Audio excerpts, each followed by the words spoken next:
ಅಂತನೋ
ಏನ್ ಚಿಕ್ಕ ಯಜಮಾನ್ರೆ ಅವನ್ ಯಾಕೆ ಹಾಗೆ ಓಡೋಗ್ತಿದ್ದಾನೆ? ಅದಕ್ಕೆ ದೊಡ್ಡದಾಗಿ ಭಾಷಣ ಬಿಗಿತಿದ್ದ. ಶಾಂತನು ಅಂತ ಅವನ ಹೆಸರು ಕೂಗಿದ ತಕ್ಷಣ ಓಡ್ ಹೋದ. ಏನ್ ಚಿಕ್ಕ ಯಜಮಾನ್ರೆ ನೀವು? ಈ ಊರಿಗೆ ಮುಂದಿನ ಧರ್ಮಾಧಿಕಾರಿಗಳವ್ರು. ಅವರು ನೀವು ಹೆಸರು ಕೂಗಿದ ತಕ್ಷಣ ಹೆದರ್ಕೊಂಡು ಓಡೋಗ್ಬಿಡ್ತಾರಾ? ಧರ್ಮಾಧಿಕಾರಿ ಗ್ರಾಮ ಪಂಚಾಯತಿ ಮೆಂಬರ್ ಆಗೋದಕ್ಕೂ ಬಿಡೋದಿಲ್ಲ, ಇನ್ನ ಧರ್ಮಾಧಿಕಾರಿ ಆಗಕ್ ಬಿಟ್ಬಿಡ್ತೀರಾ? ಸಾಧ್ಯನೇ ಇಲ್ಲ.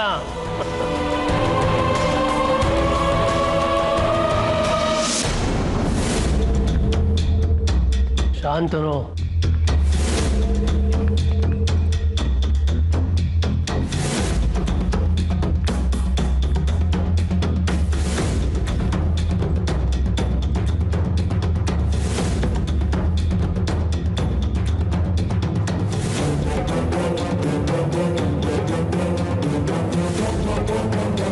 ಮಧುಮಿತ ಯಾರು ಅನ್ನೋ ಗೊತ್ತು ನಿನಗೊಬ್ಬನೇ ತಾನೇ ಗೊತ್ತಿರೋದು.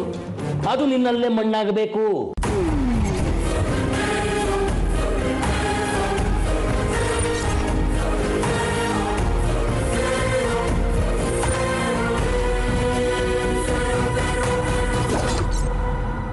ಈ ರೀತಿ ಎದ್ದು ನಿಂತು ಬಿಟ್ರೆ ನೀನ್ ದೊಡ್ಡ ಗಂಡ್ಸ. ಮಧುಮಿತ ಯಾರು ಅನ್ನೋ ಸತ್ಯ ಗೊತ್ತಾಗೋದ್ರೊಳಗೆ ಅವಳು ಪ್ರಾಣ ತೆಗಿತೀನಿ, ದೇಸಾಯಿಗಳ ಪ್ರಾಣನೂ ತೆಗಿತೀನಿ. ಚಂದ್ರುಗೆ ಹಳೆ ನೆನಪೆಲ್ಲ ವಾಪಸ್ ಬಂದ್ಬಿಡ್ತಾ, ಮಾತಾಡೋ ಹಾಗಾಗ್ಬಿಟ್ನಾ. ಡಾಕ್ಟರ್ ಹೇಳಿದ್ದು ಸದ್ಯಕ್ಕೆ ನೆನಪು ಬರೋದಕ್ಕೆ ಸಾಧ್ಯ ಇಲ್ಲ ಅಂತ. ಆದ್ರೆ ಏನಿದು?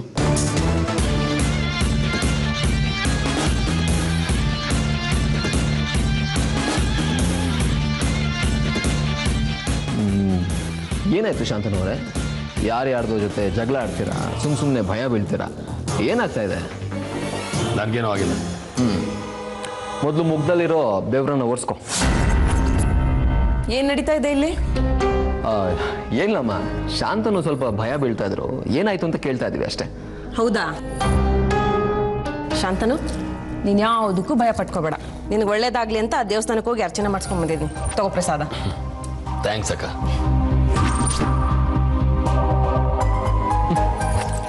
ದೆವ್ವಗಳಿಗೆ ಒಳ್ಳೇದಾಗ್ಲಿ ಅಂತ ಜನ ದೇವ್ರ ಹತ್ರ ಬೇಡ್ಕೋತಾರೆ ಅನ್ನೋದು ಇವತ್ತೇ ಗೊತ್ತಾಯ್ತು ನನಗೆ. ದೆವ್ವಗಳ? ಯಾರದು? ಅಯ್ಯೋ, ಮಾತು ಹೇಳಿದೆ ಅಷ್ಟೇ. ನೀವು ಶಾಂತನು ಬಗ್ಗೆನೇ ಮಾತಾಡ್ತಿದ್ದೀರಂತ ನನಗೆ ಚೆನ್ನಾಗಿ ಗೊತ್ತು. ಅಂದ್ರೆ ಶಾಂತನು ದೆವ್ವನ ಶೀಲ? ಇದ್ರೂ ಇರ್ಬೋದು. ಇದ್ದಕ್ಕಿದ್ದಾಗ ಪ್ರತ್ಯಕ್ಷ ಆಗ್ತಾನೆ ಯಾರ್ಯಾರ್ದೋ ಮನೇಲಿ. ಅವನ ಮನೇಲೇ ಇದ್ದಾನೆ. ಅವನು ಈ ಮನೆ ಮಗ. ಬೇರೆಯವ್ರ ಥರ ಯಾರ್ಯಾರ್ದೋ ಮನೇಲಿ ಇಲ್ಲ.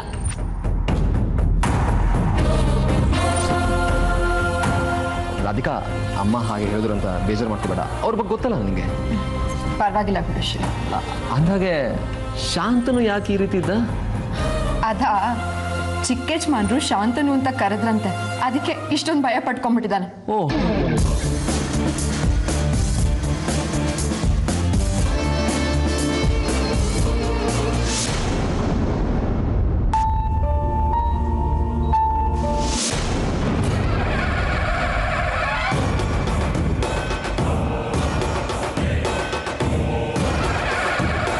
ಶಾಂತನು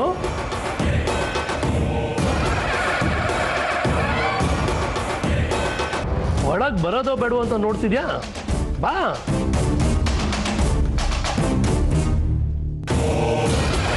ಬಾ. ಬಾರಪ್ಪ.